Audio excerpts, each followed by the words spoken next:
Others marked the January 8th anniversary by turning in their guns. Continuing our 9 on Your Side team coverage, Craig Smith was at the gun buyback as gun owners lined up to have their guns destroyed, and other gun owners offered to buy the guns instead. This is just a portion of what one man turned over to police. Most turned over 1, maybe 2 weapons. Sybil Starr says she's been looking for a safe way to get rid of her husband's guns since he died about 10 years ago. Here they lay around the house, and you're afraid for them to be there. Afraid of grandchildren or something. Haven't taken them out of their drawer for the last 11 years. So why should they be hanging around?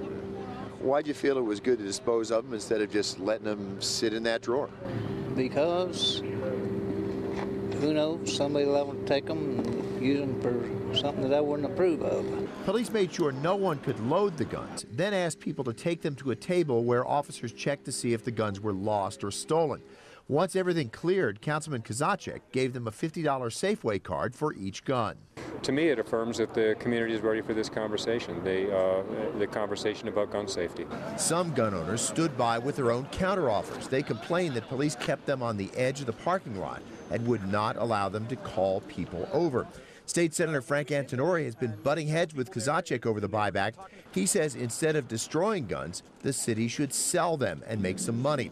And he also questions how so many officers are involved in the program. I heard somebody on the radio all the last week and a half saying that it wasn't going to cost the taxpayers a dime to do this, that there's all private donations. And that part is true, but it's not. Tell me it's not costing the taxpayers any money. That somebody would be Kozacek?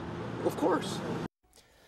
Now, on the police manpower issue, TPD says no officers racked up overtime on the project. That the department often shifts manpower for changing priorities, and for some officers, the buyback was the priority for this day. As for the number of guns in the buyback, TPD says it collected 206. It's holding back 1 gun from destruction because its serial numbers were ground off, and that requires more investigation. Now, Antonori says he bought 2 guns, and overall the group with him bought about 40. Anybody there from the NRA?